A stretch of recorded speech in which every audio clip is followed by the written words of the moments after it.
If you find yourself not getting enough trail, get more trail. More.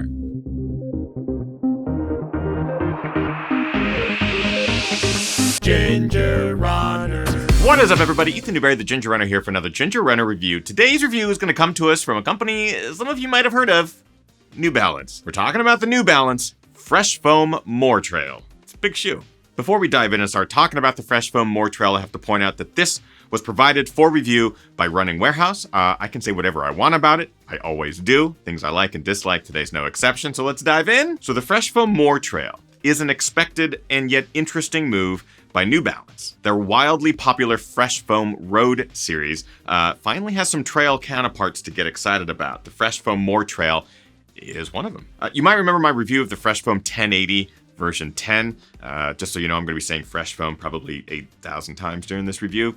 Keep it count in the comments. The 1080 version 10 was probably the first Fresh Foam iteration that I got really excited about. It was that go long everyday trainer that I could finally find myself enjoying in those long runs. This is what I would consider the trail equivalent to that. They definitely have that max stack height, lots of Fresh Foam. So I'm excited to see that New Balance has sort of brought that same road sensation to the trails, or at least attempted to. So let me introduce you to New Balance's More Trail. That's the name, because there just wasn't enough trail, you had to get more of it. And because more of everything, especially trail, is better, right? Well, if you have been looking for a Hoka or Ultra competitor for the trails that features maximum cushioning, moderate grip, durability, and an accommodating upper, New Balance is something new for you. This brand new shoe features a thick 30mm plus layer of Fresh Foam midsole with a short 4mm drop, a thick and comfortable multi-layered upper with seams and welded overlays mounted to an outsole with horizontal lugs meant to grip whatever you throw at it. It's a durable beast, but is it too much? Is it enough? Well, I've liked a lot of New Balance's trail offerings in the past. I've reviewed a bunch of them here on the channel, so many of you might be familiar with those. I'm really excited to see New Balance embrace the thickness. I think them getting into the max cushion game is long overdue, especially with that Fresh Foam now in the version that it's in, being so soft and fun. Is the shoe an overswing, or does it hit that sweet spot of max cushion accommodating grip? Can it compete against the other brands who've had max cushion shoes out on the trail market for quite some time? I always like to talk about the things that I like and dislike about a product. Today is no different. So let's start, as always, with the things that I like about the Fresh Foam More Trail. The Fresh Foam. I already talked about it. I've talked about it in my other Fresh Foam reviews. I think they finally have a recipe here that works. It is very soft. It is very cushioned. They have a lot of it here in the midsole. We're talking 30 and 34mm stack height respectively with a 4mm drop. You're gonna get a lot of it underfoot and you're gonna feel a lot of it. Also, what's kind of note here is that weather and temperature don't necessarily change the performance or behavior of that Fresh Foam, which is really great to know, especially now going into the winter months and stuff like that. There's a lot of it underfoot. It's very comfortable. I like this Fresh Foam, New Balance. Nice work. Durability. So I haven't really had many durability issues with New Balance. They do a great job of making shoes that tend to last, for a while. This is no different. I think the materials they're using in the upper, midsole, and outsole are all strong, and the build quality is through the roof. Even just feeling that welded overlay across the toe box there, it's like a thick rubberized coating with texture. You start to look further back up the upper, and it's just a multi-layer of durable materials. You're gonna get tons of miles out of the shoe. There's no doubt about that. Really, it's gonna come down to how long does the Fresh Foam perform, because everything else is holding up quite well. It's a great entry-level trail shoe. If you are new to trail running, if you are looking at expanding your running horizons and you've been doing a lot of road running and you're looking to get into trail, something that isn't going to be super aggressive, really tight fitting, precision, race ready. If you're just looking for a shoe that you can plod away some trail miles, just sort of experiment, this is a really good shoe. That's not saying that it's meant just for beginners.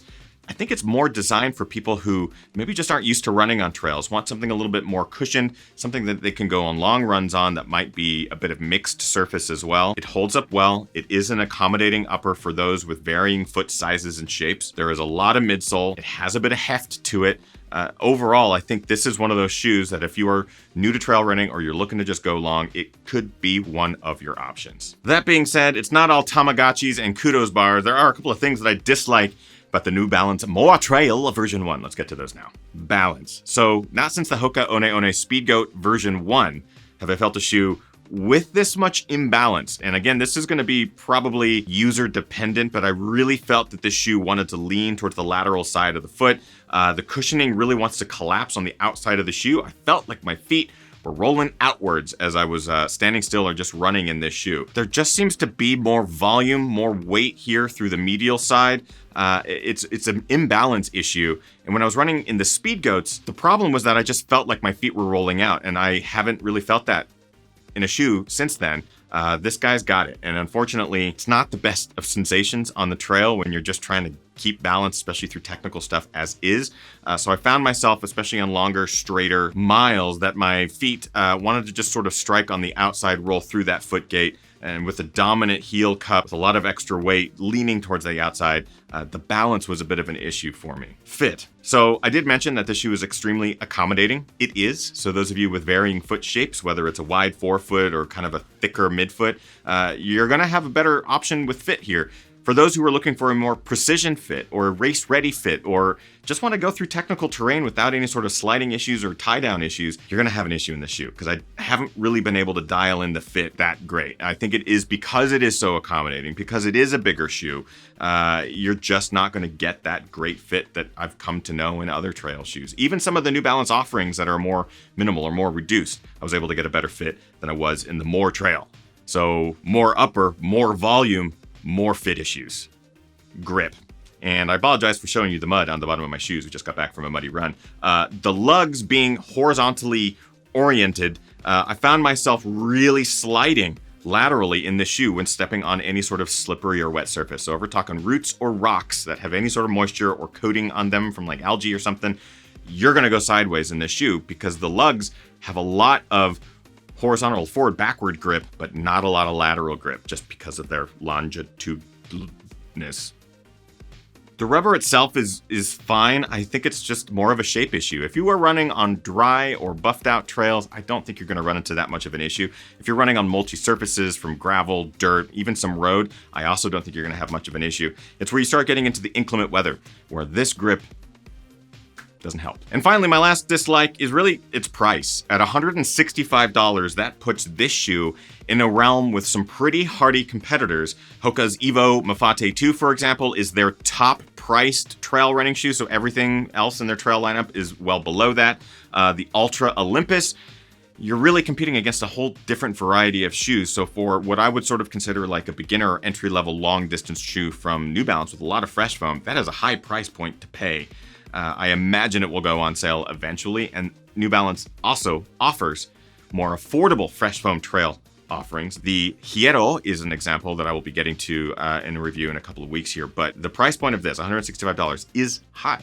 And you're getting a lot of shoe for it. You're getting more trail with it, but I don't think it deserves to have more price attached to it. But that is it for my dislikes for New Balance's More Trail version 1. So in conclusion, I think this shoe has its place in someone's lineup. I think it is a great everyday trail trainer if you're looking to go far. It's not going to offer the best fit. It's not going to offer the best grip. It will provide you with plenty of comfort. But what I do anticipate is that the More Trail from New Balance will appeal to a larger mass market. So that is where I think this will fall in the consumer realm.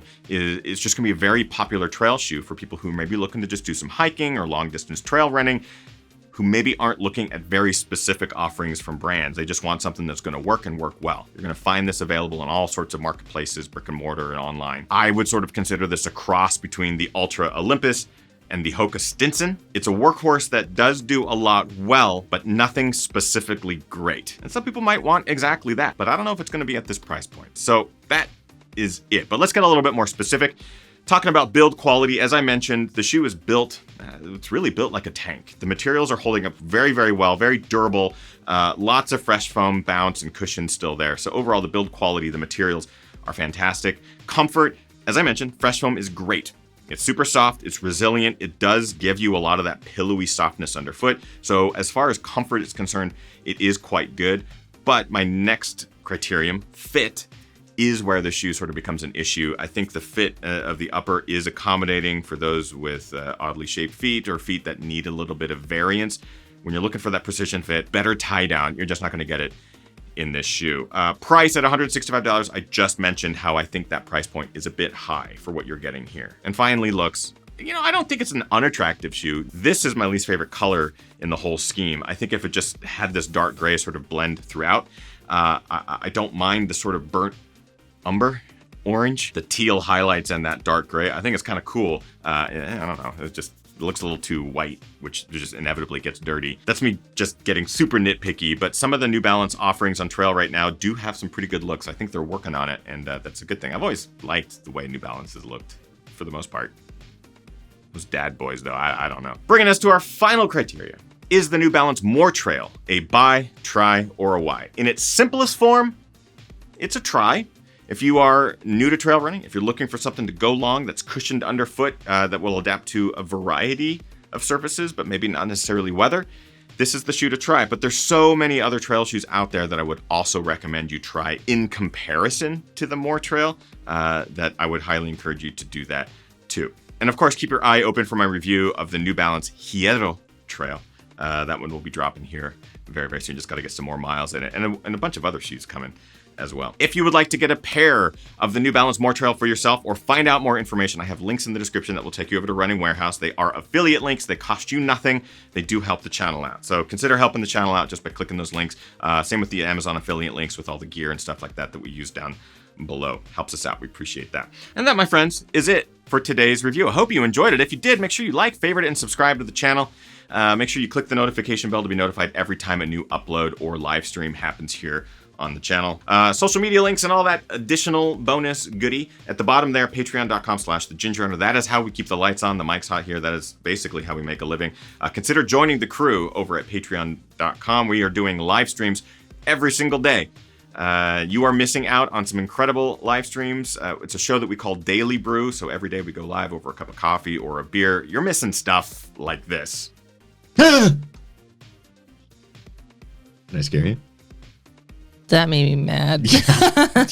Yeah, so consider joining Patreon. I mean, you don't want to miss out on that, right? Otherwise, beep. That's it for today's review. Thank you so much, everybody, for tuning in. I hope you get out there, train as hard as you can, virtually race harder, and party the hardest. I know I am. We'll see you guys next week for some more fun. Bye-bye.